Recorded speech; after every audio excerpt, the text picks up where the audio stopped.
उत्तराखंड में फिर बदला मौसम का मिजाज। 11 जिलों में बारिश और ओलावृष्टि का अलर्ट। नैनीताल, देहरादून, पौड़ी में 8 मई तक ऑरेंज अलर्ट आईएमडी की तरफ से कहा गया। 7 और 8 मई को उत्तरकाशी के लिए रेड अलर्ट जारी किया गया है। 8 मई को पौड़ी, अल्मोड़ा, चंपावत, हरिद्वार में येलो अलर्ट और 9 मई को उत्तराखंड के सभी जिलों में येलो अलर्ट जारी किया गया है। तो देहरादून में सौंग नदी में भी सैलाब का तांडव देखने को मिल रहा है। तेज बारिश से कैंपटी फॉल का भी जलस्तर बढ़ रहा है। पहाड़ में मौसम का मिजाज बदल रहा है। एक बार फिर 11 जिलों में बारिश और ओलावृष्टि की संभावना जताई जा रही है, जिसका असर कुछ जिलों में साफ साफ देखने को भी मिला है।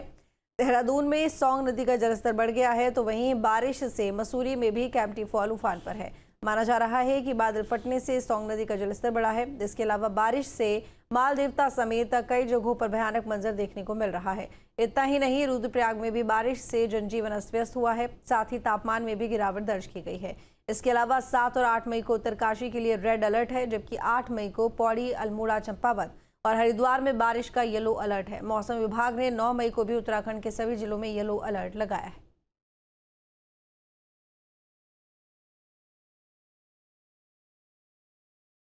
मुख्यमंत्री जी के निर्देश के क्रम में आपदा प्रबंधन विभाग लगातार ग्राउंड पे काम कर रहा है।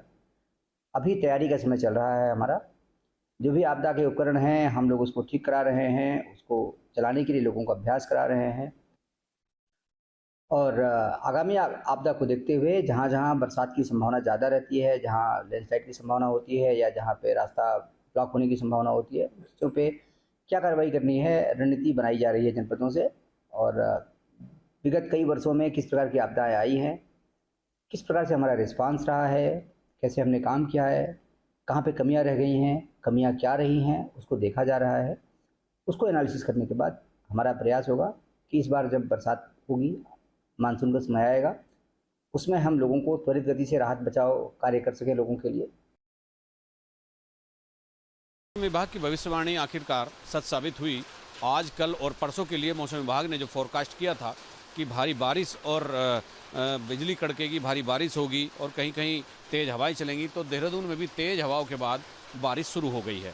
और ये बारिश यहीं नहीं, विकासनगर, सहसपुर, सैलाकुई, प्रेमनगर से होते हुए देहरादून तक ज़बरदस्त बारिश हो रही है इस समय।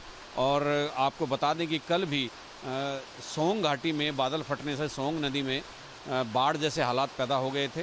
कैंपटी फॉल के झरने को आपने देखा होगा, वहाँ भी उसने रौद्र रूप धारण कर लिया था। और अब राजधानी में इस समय, राजधानी देहरादून में बारिश शुरू हो गई है। और ये बारिश, जैसा मैंने अभी आपको बताया, कि केवल यहीं पॉकेट में नहीं है, ये इधर जो पछवादून है, जो यमुना से शुरू होता है, वहाँ से बारिश शुरू होकर यहाँ देहरादून तक लगातार बारिश हो रही है।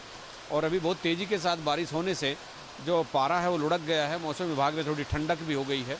और अब देखना ये है कि जो आज ये बारिश शुरू हुई है, अगले 2 दिनों में क्या हालात रहते हैं। चूँकि चारधाम यात्रा भी इस समय शुरू हो चुकी है और चारधाम यात्रा के मद्देनज़र आपदा प्रबंधन विभाग, उत्तराखंड शासन ने सभी जिलाधिकारियों को निर्देश दिए हैं कि वो अपने आपदा प्रबंधन सिस्टम को, चाहे SDRF हो, चाहे PWD हो, चाहे हेल्थ से जुड़े हों, चाहे कोई भी विभाग हो, उनको अलर्ट पर रखा जाए। कहीं भी चारधाम यात्रा में व्यवधान पैदा नहीं होना चाहिए। अपने सहयोगी कैमरामैन सोनी कुमार के साथ न्यूज स्टेट के लिए देहरादून से अजीत सिंह राठी।